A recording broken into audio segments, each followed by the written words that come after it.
তিন নম্বর ইনস্ট্রাকশন হচ্ছে আল্লাহ তাআলা বললেন, ইয়া আইয়ুহাল্লাযীনা আমানু, ওহে বিশ্বাসীরা, ইন জাআকুম ফাসিকুম বিনাবাইন ফাতাবায়ানু, কোনো পাপাচারী যদি কোনো নিউজ নিয়ে আসে, বিশ্বাস করার আগে নিউজটা যাচাই করে নিও। আন তুসিবু কওমান বিজাহালাতিন ফাতুসবিহু আলা মা ফাআলতুম নাদিমিন, যদি তোমরা বিশ্বাস করে ফেলো তাহলে কোনো কওমের উপর হয়তো এমন ডিসিশন নিয়ে নিতে পারো যে ডিসিশনের কারণে পরে তোমাদেরকে পস্তাতে হবে। তাহলে তিন নম্বর ইনস্ট্রাকশন হচ্ছে, নিউজ একটা শুনলেই বিশ্বাস করা যাবে, এটাকে ভেরিফাই করতে হবে। কি করতে হবে? You have to verify and cross check the authenticity of the news. নিউজটা সঠিক কিনা আপনাকে ক্রস চেক করতে হবে, শুনলেই বিশ্বাস করা যাবে না। এটা বর্তমান সময়ের সাথে অনেক বেশি প্রাসঙ্গিক। এত হোক্স নিউজ এখন, এত রুমার্স, এত ফেক নিউজ সোশ্যাল মিডিয়াগুলোতে, ইভেন মেইন স্ট্রিম মিডিয়াও যা প্রচার করে সবই যে আপনি বিশ্বাস করতে পারবেন তাও না, ওইটাও একটু ক্রস চেক করে নিতে হবে। এদেরও কিছু প্রোপাগান্ডা থাকে আবার, হ্যাঁ, এরাও নিউজকে এমনভাবে অনেক সময় করে তাদের সুবিধার্থে। সো আপনার চোখ কান খোলা রেখে অনেকগুলো নিউজ একসাথে মিলিয়ে তারপরে বিশ্বাস করতে হবে। কিন্তু আমাদের সরল মনা অনেক ভাইদের যেটা হয়, ফেসবুকে একটা কিছু দেখেই আমরা মনে করি যেটা সঠিক, ফলে কি করি? শেয়ার দিয়ে ফেলি। কি করি? শেয়ার দেই। আবার আপনার বন্ধুরা শেয়ার দেয়, ফলে মুহূর্তে একটা রুমর, একটা গুজব ছড়িয়ে পড়ে সমাজে, কিন্তু আদতে এটার সাথে কোনো মিলই নাই বাস্তবতার। এরকম হয় কি হয় না বলেন তো? দেখেন, ইসলাম কত সুন্দর একটা নিউজকে ভেরিফাই করার জন্য আমাদেরকে নির্দেশ দিয়েছে। ফাতাবাইয়ানু মানে ক্রস চেক করো। কোনো সংবাদ আসলেই চিলে কান নিয়ে গেছে শুনলেই চিলের পেছনে দৌড় দিবেন নাকি? না, আগে প্রথমে কি করবেন? এটা দেখে নিতে হবে যে আসলে কি কান নিয়ে গেল না রয়ে গেল। এই আয়াত নাজিলের একটা প্রেক্ষাপট আছে, সেটা কি? পঞ্চম হিজরিতে বনুল মুস্তালিকের যুদ্ধে যখন আল্লাহর হাবিব সাল্লাল্লাহু আলাইহি ওয়াসাল্লাম জয়লাভ করলেন, বনুল মুস্তালিকের সবাই মুসলিম হলো। রাসূল ইসলাম তাদেরকে দিনের দাওয়াত শিখিয়ে বললেন, বছর শেষে তোমাদেরকে জাকাত পে করতে হবে, আর জাকাতের এই টাকা নেয়ার জন্য আমি একজনকে পাঠাবো বছর শেষে। তো বছর শেষে তিনি বনুল মুস্তালিকের যে লিডার হারিস ইবনে মিরারের কাছে আল ওয়ালিদ ইবনে উকবা নামে জাকাতের কালেক্টর এক সাহাবীকে তিনি পাঠালেন যে যাও তুমি যে জাকাত নিয়ে আসো।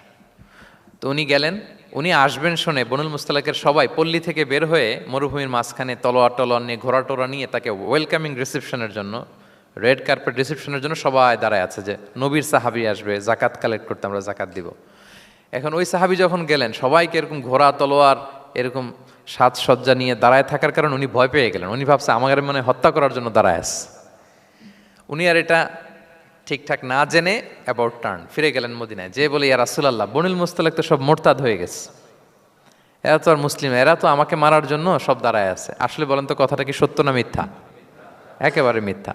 রাসূল সাল্লাল্লাহু আলাইহি ওয়াসাল্লাম এই কথা শুনেই বিশ্বাস করলেন সরল মনে। বিশ্বাস করেই খালিদ ইবনে ওয়ালিদ রাদিয়াল্লাহু তাআলা আনহুকে বললেন, অ্যাটাক বনুল মুস্তালিক, বনুল মুস্তালিকে অভিযান পরিচালনা করো। সাথে সাথে আল্লাহ বললেন, নবী রাখেন, আস্তে অ্যাটাক করেন, একটু থামেন নবী, একটু রাখেন। আপনি যার কাছ থেকে শুনেছেন সে মিথ্যা বলেছে, অসত্য কথা বলেছে, আসলে ঘটনা এমন নয়। আজকে তার কথার উপর বেস করে আপনি যে খালিদ ইবনে ওয়ালিদকে অভিযান পরিচালনা করতে বললেন, সে যে যদি অ্যাটাক করে কয়েকজনকে হত্যাও করে ফেলতো, এই যে রক্তপাত হতো, ব্লাড শেড, এটার দায় কিন্তু আপনি এড়াতে পারতেন, কারণ আপনি আদেশ দানকারী। আল্লাহ রাসূল সাল্লাল্লাহু আলাইহি ওয়াসাল্লামকে থামালেন আল্লাহ তাআলা আয়াত নাজিল করে যে আপনি ক্রস চেক করেন। পরে রাসূল সাল্লাল্লাহু আলাইহি ওয়াসাল্লাম ক্রস চেক করে লোক পাঠিয়ে জানলেন যে না, এমন কিছুই নয়, তারা কেউ মোরতাদ হয় নাই, সবাই তারা মুসলিমই আছে, তারা ওয়েলকামের জন্য আসছিল, উনি ভাবছে যে ওনাকে হত্যা করার জন্য দাঁড়ায় আছে। তাহলে চিন্তা করছেন যুগে যুগে এই সমস্যা আছে না নাই বলেন? রাসূল সাল্লাল্লাহু আলাইহি ওয়াসাল্লামের জীবনীতে এই ঘটনা ঘটিয়ে আমাদের চোখে আঙ্গুল দিয়ে আল্লাহ তাআলা বুঝাতে চাইলেন যে কোনো নিউজ আসলেই এটা ভেরিফাই না করে বিশ্বাস করা যাবে না। যত মেইন স্ট্রিম মিডিয়া হোক, ওটা শুনলে আপনি আরও আপনার সোর্স থেকে আপনি একটু জানবেন, এরপরে আপনি বিশ্বাস করবেন। নাকি বিশ্বাস না করে শেয়ার দিবেন? আপনি কি জানেন যে একটা কথা শুনেই ক্রস চেক না করে অ্যাকশনে যাওয়াতে কত পরিবার ভেঙে যায়, কত সম্পর্ক ভেঙে যায়? আমাদের মধ্যে প্রবণতা আছে। আপনার ছেলের ব্যাপারে একজন একটা কথা বললো, এসে ছেলের মারপিট, জিজ্ঞেসও করেন না এটা। আপনার মেয়ের ব্যাপারে একজন এসে একটা বাজে কথা বলছে, এসেই আপনি মেয়ের সাথে খারাপ আচরণ। আপনার ওয়াইফের ব্যাপারে একজন বললো আর কি যে ভাই আপনি এখানে, ভাবিকে তো দেখলাম ওইখানে আরেকজনের সাথে, আপনি এসেই আপনার স্ত্রীর উপর চড়াও অথবা গায়ে হাত তুললেন। তো হতে পারে যে ওই ভদ্রলোক অন্য কোনো মহিলাকে দেখেছে যে দেখতে আপনার স্ত্রীর মতো, এরকম হতে পারে কি পারে না বলেন? তো এই যে আপনি ক্রস চেক না করে ভেরিফাই না করে যে অ্যাকশনে গেলেন, এতে সমস্যা হবে না সমাজে? পরিবার ভাঙে, সমাজে সম্পর্ক নষ্ট হয়, কলহ বাঁধে। এই জন্য আল্লাহ তাআলা বলেন যে সোসাইটিটাকে যদি পিসফুল করতে চাও, ইদা জাআকুম ফাসিকুম বিনাবাইন ফাতাবায়ানু, নিউজ আসলেই বিশ্বাস করো না। You have to cross check, you have to justify and you have to verify the news. মনে থাকবে? তাহলে আজকে থেকে ফেসবুকে একটা পেলে আমরা কি করব? শেয়ার দিয়ে দিব। কি শেয়ার দিবেন না? কি করব? যাচাই বাছাই করব, ক্রস চেক করব। এখন অবশ্য ক্রস চেক করার জন্য কিছু কিছু প্ল্যাটফর্ম বেরিয়েছে, তারা অবশ্য যেগুলো খুব বেশি ছড়িয়ে পড়ে নিউজ, সেগুলো যদি ভুল হয় তারা ক্রস চেক করে, তারা সামাজিক সচেতনতা তৈরি করে। তো আমরা প্রত্যেকেই দায়িত্বশীল হলে এই গুজবগুলো স্প্রেড করা থেকে আমরা বিরত থাকতে পারি। নিউজ শুনলেই আমরা এখন বিশ্বাস করব না, আগে ক্রস চেক করে নেব, তা না হলে আমরা বিপদে পড়তে পারি। কি বলেন? এমন কোনো কাজ করে ফেলতে পারি যেটার কারণে পরে লজ্জিত হব। তো আমরা আগে থেকেই সাবধান হয়ে যাই। 4 নম্বরে আল্লাহ তাআলা বললেন, ওয়া ইন তাইফাতানি মিনাল মুমিনিনা ক্তাতালু ফাআসলিহু বাইনাহুমা, বিশ্বাসীদের মধ্যে 2 গ্রুপ যদি মারামারি লাগে তাহলে তুমি মিলিয়ে দাও, ইসলাহ করো, ইসলাহু যাতিল বাইন, মিলিয়ে দাও, মীমাংসা করে দাও, বিরোধ নিষ্পন্ন করে দাও। অনেক সময় হয় না যে 2 ভাই ঝগড়া লেগেছে, 2 বন্ধু ঝগড়া লেগেছে, অথবা স্বামী স্ত্রীর মধ্যে কোনো কারণে বিরোধ, হ্যাঁ, 2 পার্টি ঝগড়া লাগছে, এরকম আছে না নাই?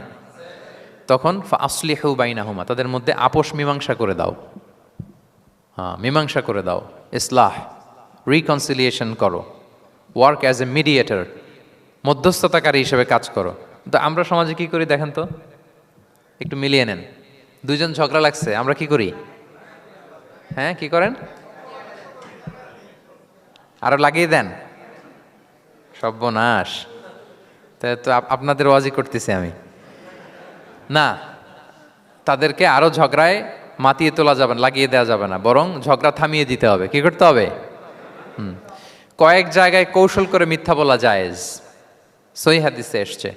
এর মধ্যে একটা আছে, 2 জন মানুষের মধ্যে সম্পর্ক নষ্ট, তাদের সম্পর্ক জোড়া লাগিয়ে দেওয়ার জন্য আপনি কৌশল করে মিথ্যা বলতে পারেন। যেমন ধরেন যে 2 জনের সাথে কথা হয় না, দা কুমড়া সম্পর্ক, আপনি একজনকে বললেন যে ভাই ওই দিন তো ওই লোক আপনার ব্যাপারে অনেক প্রশংসা করলো। সে তো শুনে অবাক হবে, কিরে আমার প্রশংসা কি বললো, এমন এমন বললো। তো এটা শুনে ওই লোকের ব্যাপারে তার মনটা একটু নরম হবে। আবার তাকে বললেন যে উনি তো আপনার ব্যাপারে এরকম একটা পজিটিভ কমেন্ট করলো, সেও অবাক হবে, তাই নাকি, তার সাথে আমি এত ভুল বোঝাবো যে আসলে লোকটা তো তাইলে ভালো। এই যে 2 জনকে আপনি এমন কিছু কথা কৌশল করে বললেন, ফলে তাদের মধ্যে একটা হৃদ্যতা তৈরি হবে। হঠাৎ দেখবেন যে একজন আরেকজনকে দেখে সালাম দিয়ে কথা বলে, কোলাকুলি করে, সেই আগের যেই শত্রুতা সব নিমেষে শেষ হয়ে গেছে। ঠিক কিনা বলেন? হ্যাঁ, এই যে মধ্যস্থতাকারী আপনি হলেন, এজন্য আল্লাহ তাআলা আপনাকে সওয়াব দিবেন। তাহলে বিবাদমান 2 গ্রুপ দেখলে আমরা আজ থেকে আরো ঝগড়া লাগিয়ে দিব না মিলিয়ে দিব?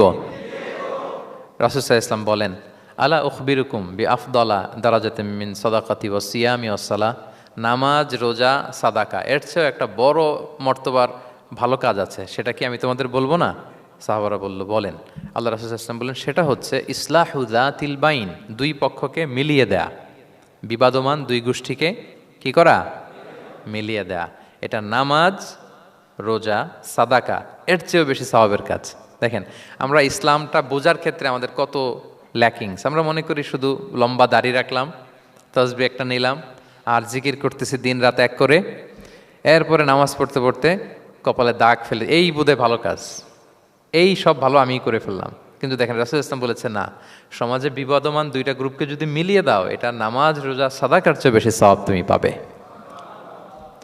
তাহলে এখন থেকে যদি আমরা বিবাদ দেখি কি করব? মিলিয়ে দিব। কখনো আমরা ঝগড়া আরো বাড়িয়ে দিব না। আগুন যদি লাগে সেখানে পানি ঢালবো নাকি তেল ঢালবেন? কি ঢালবেন? অনেকে কি ঢালে? আরো দাউ দাউ করে জ্বালাতে চায়। না না, এটা করা যাবে না, বরং আমরা মিলিয়ে দিব ইনশাআল্লাহ। বলেন সবাই। আল্লাহর হাবিব সাল্লাল্লাহু আলাইহি ওয়াসাল্লাম তিনি এই কাজটা করতেন। মক্কা থেকে মদিনায় গেলেন, মদিনায় আউস খাজরাজ 2টা গোত্র, বছরের পর বছর যুদ্ধ, উনি যেই মিলিয়ে দিলেন। রাসূল সাল্লাল্লাহু আলাইহি ওয়াসাল্লাম এই যে সংলাপ, তারপর রিকনসিলিয়েশন, মিডিয়েশন, মধ্যস্থতা, এগুলোতে এক্সপার্ট ছিলেন। যে যুদ্ধ থামে না, এই যুদ্ধ মিলিয়ে দিলেন। কত প্রাণ গেল ওই যুদ্ধে, কিন্তু রাসূল সাল্লাল্লাহু আলাইহি ওয়াসাল্লাম যেই আউস খাজরাজ এখন ভাই ভাই হয়ে গেছে, ভাই ভাই করে দিলেন। ভ্রাতৃত্বের বন্ধনে ওনাদেরকে আবদ্ধ করে দিলেন আল্লাহর হাবিব সাল্লাল্লাহু আলাইহি ওয়াসাল্লাম। এবং সহিহ বুখারীতে একটা বাব আছে, বাবের শিরোনাম হচ্ছে বাবু কৌলুল ইমাম ইযহাবু বিনা নুসলিহ বাইনাকুম, মানে আমাকে নিয়ে চলো আমি মিলিয়ে দিব। এটা ছিল রাসূলুল্লাহ ইসলামের বিখ্যাত বাণী। ঝগড়া একটা লাগছে, রাসূলুল্লাহ ইসলাম বলতে, আরে আমি আসি না, আমাকে নিয়ে যাও, আমি মিলাই দেবো। কোথাও কিছু হয়েছে, আমাকে নিয়ে যাও, আমি তো আছি, মিলাই দেবো। রাসূলুল্লাহ ইসলাম এসেছেনই মানুষকে মিলানোর জন্য, গড়ার জন্য এসেছেন, ভাঙার জন্য নয়। তাহলে 4 নাম্বার যেটা আমরা জানলাম যে বিবাদমান দুই পক্ষকে আমরা কি করব, মনে থাকবে?